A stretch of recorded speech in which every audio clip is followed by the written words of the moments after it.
这绝对是自然界最令人心疼又最荒诞的育雏画面。一只体型娇小的芦苇鹰正拼命给一只比自己还大的幼鸟喂食，那张血红色的大嘴像无底洞一样，无论塞进去多少虫子都填不满。为了把食物送进嘴里，芦苇鹰甚至要站到幼鸟背上。可他不知道的是，眼前这只贪婪的巨鹰根本不是自己的孩子，而是一只杜鹃雏鸟。他的孩子早被这个养仔一个个推下巢穴摔死，而这场骗局的始作俑者就是一只母杜鹃。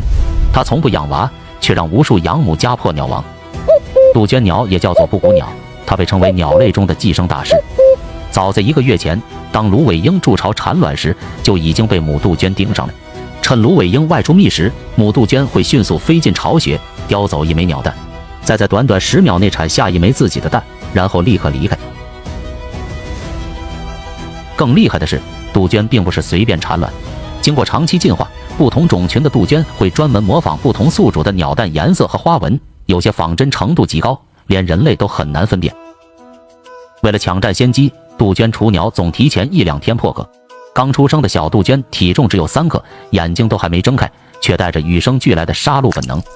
只要背部触到异物，就拼命向外推，把巢中所有蛋或雏鸟一一推出摔死。很快，整座鸟巢便只剩下他自己，从此所有食物都归他独享。小杜鹃的体型很快超过养父母，模样也完全不像芦苇鹰，但奇怪的是，芦苇鹰依旧把它当成亲生孩子照顾。